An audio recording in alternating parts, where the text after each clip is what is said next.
जी हां, ऐसा लगता है कि महाराष्ट्र में साधु संत महफूज नहीं है। पहले पालघर और अब नांदेड़ में साधु की हत्या के बाद महाराष्ट्र की सरकार सवालों के घेरे में है।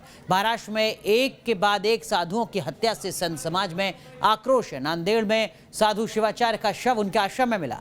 आश्रम के परिसर में ही भगवान शिंदे नाम के शख्स का भी शव मिला है।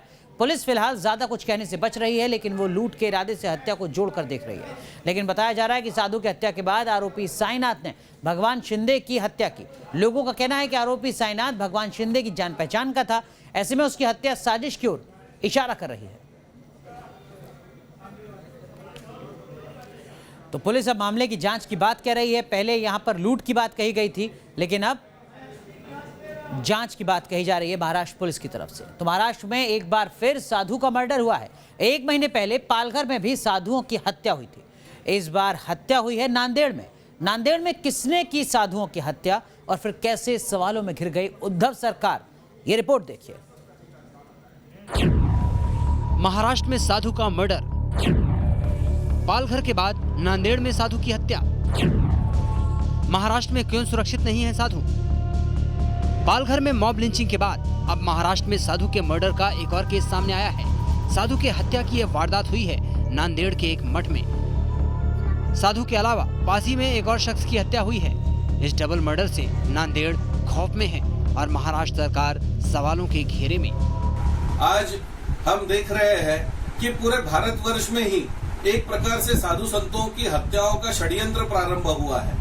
हम सरकार से ये पूछना चाहते हैं कि इन साधु संतों की हत्या कौन कर रहा है, कौन है इसके पीछे।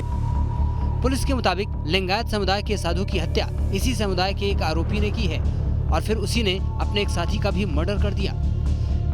नांदेड़ में साधु की हत्या पर बीजेपी ने उद्धव सरकार पर निशाना साधा और कहा कि एक महीने के अंदर साधुओं पर दूसरी बार इस तरह का हमला साबित करता है कि उद्धव सरकार पूरी तरह नाकाम साबित हो गई है।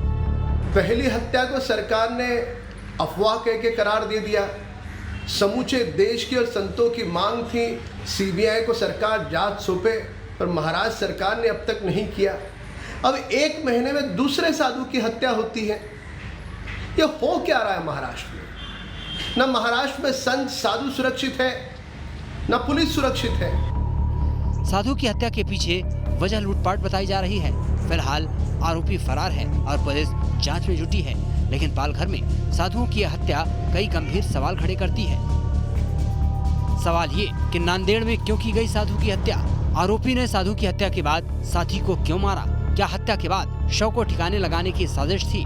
साधुओं की जान का दुश्मन कौन है? महाराष्ट्र में क्यों सुरक्षित नहीं है साधु? और पालघर के बाद फिर साधुओं पर हमला क्यों हुआ? बताया जा रहा है कि यह मठ करीब 100 साल पुराना है और यहाँ ये साधु साल 2008 में निर्वाणी मठ संस्थान से आए थे। लॉकडाउन के बीच साधु और एक और शख्स की हत्या से पूरा इलाका दहशत में है। Team news nation. चलिए अब आपको नांदेड़ के साधु हत्याकांड की 3 तस्वीरें दिखाते हैं। पुलिस मौके पर पहुंचकर मामले की जांच कर रही है।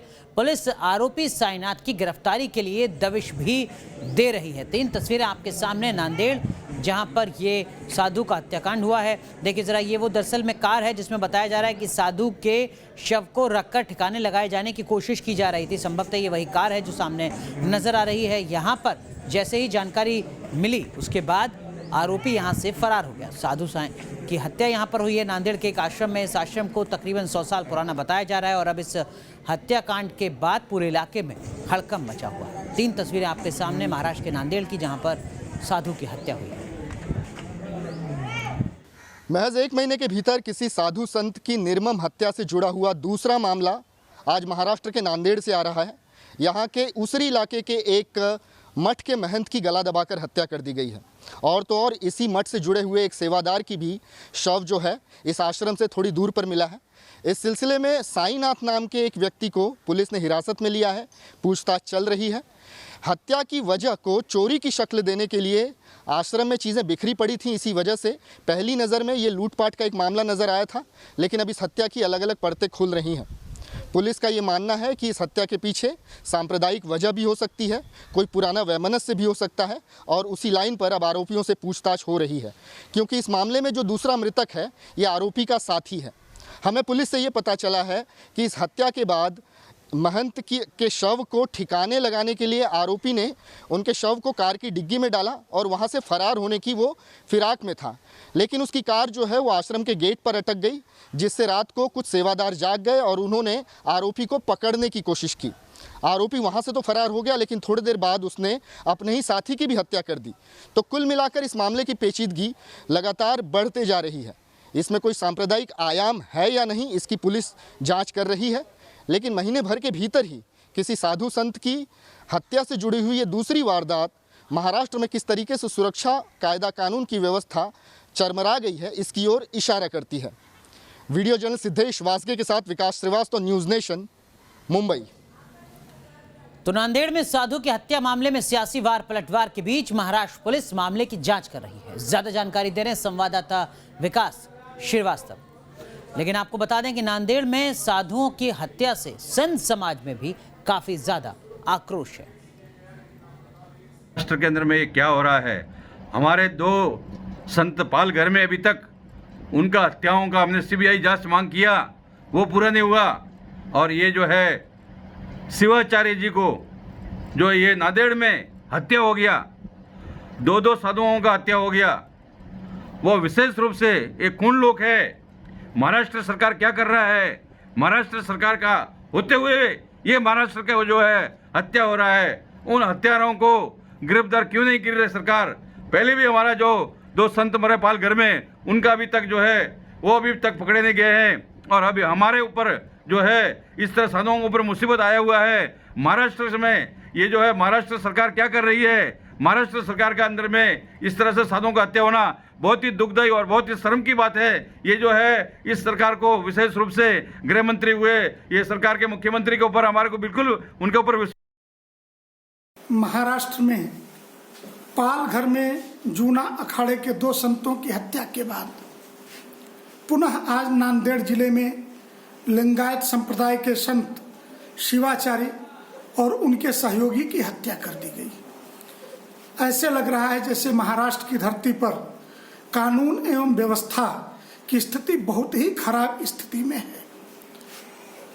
अखिल भारतीय संत समिति पूज्य संतों की हत्या की कठोरतम शब्दों में निंदा करती है और हम उद्धव ठाकरे जी और उनकी सरकार से इतना ही आग्रह करेंगे कि कम से कम इतिहास में का पुरुष के रूप में अपनी उपस्थिति न दर्ज कराएं। आपके पिताजी बाल ठाकरे के समय में किसी संत के ऊपर कोई उंगली नहीं उठा सकता था और आज आपके राज्य में 4 संतों की लाशें गिर गई। आप क्या सोचते हैं यह इतिहास में नहीं दर्ज होगा? मैं आपसे इतना ही कहूँगा कि कालनेमियों के साथ मिल करके नक्सली, वामपंथी और चर्च मिशनरियों के साथ मिल करके सरकार चलाने से बेहतर है आप इस्तीफा देकर के अलग हो जाइए, अन्यथा इतिहास आपको माफ नहीं करेगा। और इन संतों की हत्या से पूरा संत समाज व्यथित और दुखी है। कहीं ऐसी न परिस्थिति हो कि हम सीधी कार्यवाही करने के लिए विवश हो जाएं। तो संतों की नाराजगी तो आपने देख ली। इन सब के बीच विश्व हिंदू परिषद के विनोद बंसल की बात भी आप सुनिए। बाल योगी शिवाचार्य जी महाराज की जिस तरह से निर्मम हत्या हुई है और उनके सेवक को भी जिस तरह से मौत के घाट उतारा गया, उसने एक बार फिर महाराष्ट्र सहित पूरे भारत को झकझोर के रख दिया। अगर पालघर की घटना पर महाराष्ट्र सरकार ने सख्ती दिखाई होती और 38 दिन बीत जाने के बावजूद भी अभी तक उनके हत्यारे और षड्यंत्रकारी जिस तरह से खुले घूम रहे हैं, संभवतः उन्हीं सब बात को लेकर के इन संतों पर हमला करने वालों के हौसले बुलंद हो रहे हैं। लेकिन इन सब के बीच आपको बता दें कि नांदेड़ से बीजेपी विधायक ने रमेश पवार ने घटना की निंदा की है, साथ ही महाराष्ट्र सरकार को घेरा है। बाल ब्रह्मचारी पशुपतिनाथ शिवाचार्य महाराज की हत्या हो गई है। उनके साथ उनके शिष्य भगवान शिंदे की भी हत्या हो गई है। और इसके पहले 1 महीना पूर्व महाराष्ट्र के ठाणे जिला में पालघर में 2 संतों की हत्या ऐसी ही निर्मम हुई है। उनके साथ उनके ड्राइवर की भी हत्या हो गई है। यह सिलसिला कब तक चालू रहेगा, कब रुकेगा, मॉब लिंचिंग में कहा भी कोई भी हत्या होती है तो विधानसभा में, लोकसभा, राज्यसभा में हंगामा मचा दिया जाता है, और अब साधु संतों की हत्या होती है तो इसे राजनीति न करे, ऐसी बात महाराष्ट्र के मंत्री अशोक चव्हाण जी कर रहे हैं। ये ठीक नहीं है।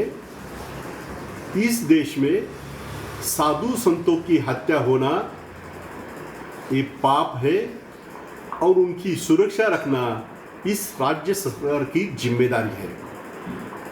कोरोना के महासंकट पर्व में